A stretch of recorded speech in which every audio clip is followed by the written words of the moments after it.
嗨，大家好，欢迎又回到我的频道。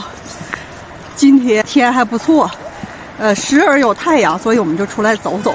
这不赶上圣诞节嘛，孩子也都放假了。这个在国内来说应该叫寒假，对吧？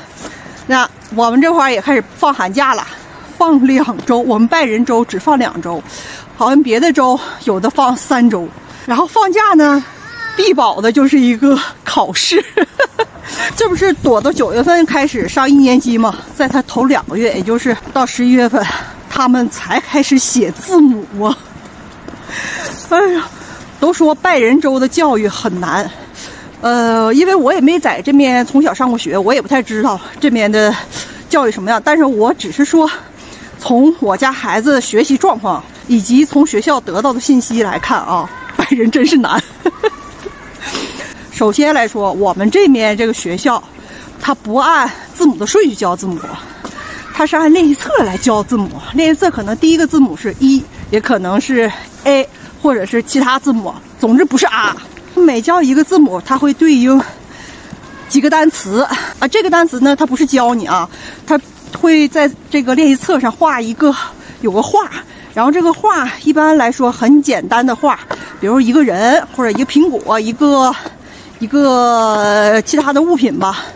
因为这边孩子你看着画就会知道这个怎么读，所以呢，老师直接让写，把这个单词直接写下来。我想刚学一个字母就让开始写单词，我的天哪！到这个寒假截止，我家孩子刚学了，是5个还是6个字母，然后还有一些单词。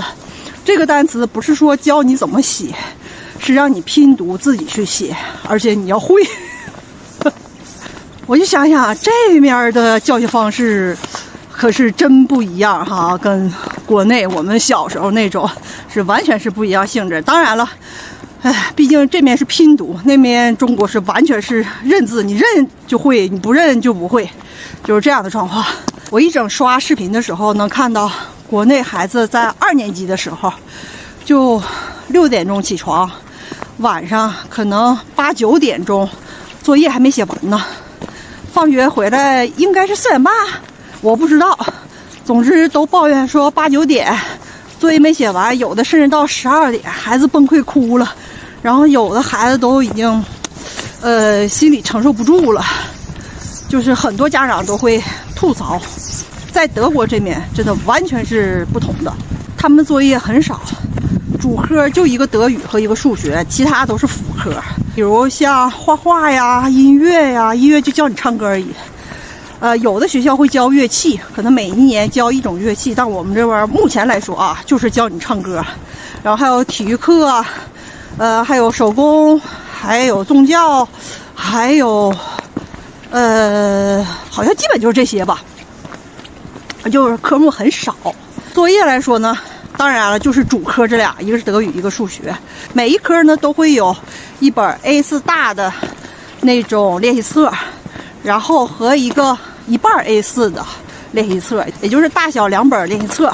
作业呢不会这2种练习册同时留，可能这次你留是大本的德语，小本的数学，或者是只有大本的德语。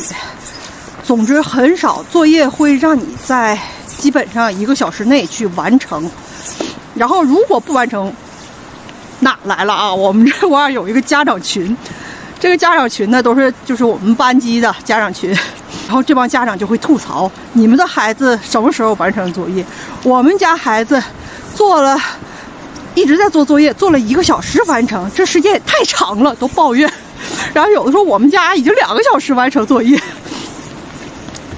这样呢，家长说我们必须得找学校找老师谈一下，就是超过2个小时都要谈一下，就认为作业太多了，孩子没有玩的时间。家长就很白话说没有玩的时间了。当时我看到这个消息的时候，我就想，中国的父母怎么办？还玩，作业都做不完。可见啊，这个中德之间教育方式是真的不同，家长的培养孩子方式也是不同。当然了，除了这2个主科的4本练习册，老师呢每天应该说基本上每天都会发1页纸，这个是拼读纸。在德国很注重阅读，因为德语单词就是这样，会读就会写。就这些作业加一块儿都不到1个小时。他有的时候做作业吧，可能是我在做饭的时候，他回来就写作业。我做完饭了，作业基本上也就写差不多了，吃完饭收个尾。所以这边的孩子，我觉得真的很幸福啊。当然了，你像国内来说，有个期末考试、期中考试是吧？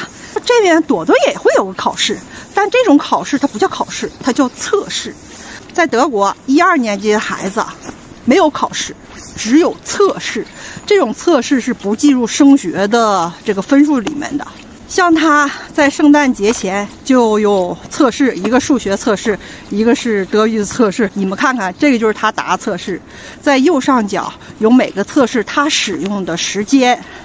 数学他用了11分钟，然后德语他用了9分钟。哎，关键是啥？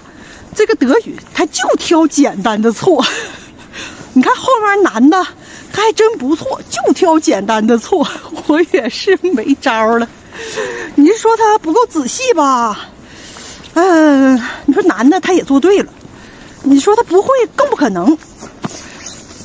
反正有的孩子就是这样嘛，我也不强求他多么好，但是错一次他就会有点印象，有点记性吧。在国内呢，考试试卷是实行100分制，那么在德国来说是1分到5分，也就是1分、2分、3分、4分、5分，1分是最好，5分好像是不及格吧。这边呢，小学就上4年级，4年级开始分流。你像国内来说，上现在5年级还6年级制，我忘了，我那时候是6年级制啊。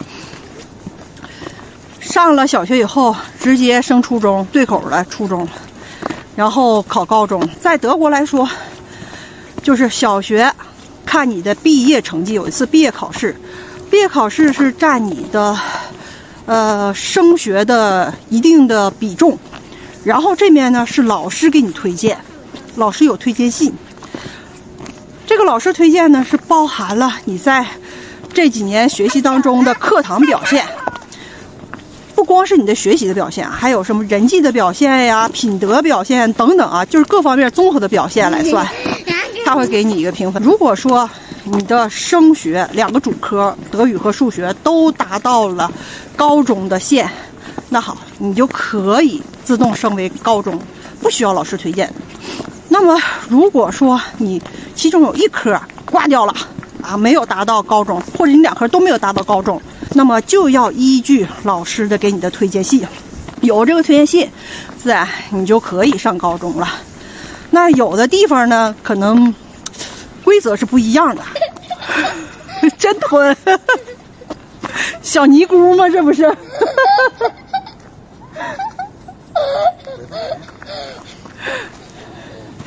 因为我们这个地方比较小嘛，1个年级就1个班，然后这个老师是新来的一个男老师，一直在强调我也是刚刚毕业，刚接手的第1个班，但是这个老师也是很负责任的。上学的时候，不管上学路上、放学的路上，或者在学校期间有什么样的问题，这个老师都会帮忙处理，然后也会批评不好的孩子。有些德国老师就是特别不负责任，像我认识的一个朋友，就是他家孩子要遇到事儿，那老师就是很不乐意去处理，但是我们这个老师还是可以的。但是那个我同事，他的母亲就是小学老师，我同事说拜仁这边不对，拜仁这边管得很严，老师都会很负责的。说那事儿可能是因为发生在巴登州吧？对，就是巴登州。就是在德国来说，拜仁这边管的是各方面都比较严的，学习方面也严，把关把的比较严，学习也很难。巴登那边这不前一阵出个事儿嘛？那个升到高中的学生说数学能力都不行，因为毕业考试对数学能力都不行，说那个必须得重新添加测试，因为之前大概6、7年前吧，有个新的令，就是我的孩子自己学习不好，家长说不行，我的孩子就是要上高中的，也可以上，那也可以去，但是那个高中发现这些孩子能力不行，家长们太高估自己孩子能力了，他们这边偏科就扎在数学上，你想象不到吧？德国人数学不好，咱们躲的是全班学习最好的，你不能说最好，最好之一，就最好的。谦虚一点点好不好？就是说，老师在圣诞前夕有一次家长谈话，挨个家长去谈话，然后老师坐下以后就开始问我，你想要了解什么？我当时就一愣，我愣了几秒钟，马上就反应过来，我说啊，我想了解他的学习，还有跟朋友之间相处。然后老师就巴拉巴拉一堆，我说啊，好。然后于是圣诞节，我就给老师送了一个礼。其实，在德国这边，没有说你不送礼，老师就对你家孩子不好这种状况啊，不会这样。其实你送不送礼，都基本差不多。那在德国一般送礼在10块钱左右就好，就表达一下自己的心意。刚刚我说了，到目前为止，朵朵的这个德语学习了大概5、6个字母哈，然后数学呢，现在学到10以内的加减法，好像我是听说啊，巴登那边是20以内加减法是要等到2年级才可以去学，具体我不太清楚，我不知道拜仁这边是怎么样的。因为他这一本练习册呀，是包含了整个1年级的，就这么厚。这么厚一本练习册，包含了整个1年级的。现在他还没做几页呢。从3年级到4年级这2年的考试，这才叫真正的考试啊！这个呢，都会计入到考虑升学上高中啊，还上技校的里面。国内是要上1天的课，但是在德国来说，我们这块儿最起码我们这边是上半天的课。这种它不是固定的啊，比如像我家孩子来说，周1到周3是12点15放学。周2是1点放学，然后周4到周5呢是11点25放学，时间不是固定的。如果说下午家长没有时间的情况下，那他就把孩子留到学校，进行这个看护。这个看护呢是要交钱的，根据各学校不同、各州不同，他们收费都是不一样的。具体来说，他们到几点也是不一样的。像我们这学校最晚就到下午的3点半，多1分都不让你在这待了。我觉得在中国上小学和德国上小学最大的不同点就是孩子独立性，真独立性。我记得我那个时候小学3年级了，还需要我爸妈去接我。在这面来说，我只跟了朵朵走了1周上学和放学的路，其他的时间都是他自己走的。上学前呢，会有一个家长的，这叫培训也好啊，是须知也好啊，也有一项呢，就是关于孩子上学放学路的安全问题。可能前1个月是需要你们去送孩子上学啊和放学，那么其他时间需要他自己去完成。你只需要教你的孩子，不要跟陌生人去过多的交谈。上学放学路上注意安全，注意红绿灯，注意过道，注意车等等这种安全事项。其他的他说只要他会了这些，你就可以让他自行的上学放学了。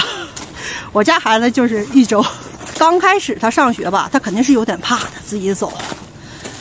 后来慢慢也就好了。现在就是天天有一个他们班的小朋友，学习很好的一个小朋友，然后天天上我家来敲门，然后跟他一起去上学。好了，这个就是通过朵朵我所了解到的德国教育和中国教育的不同点，欢迎大家来补充哦。咱下期再见了，拜拜。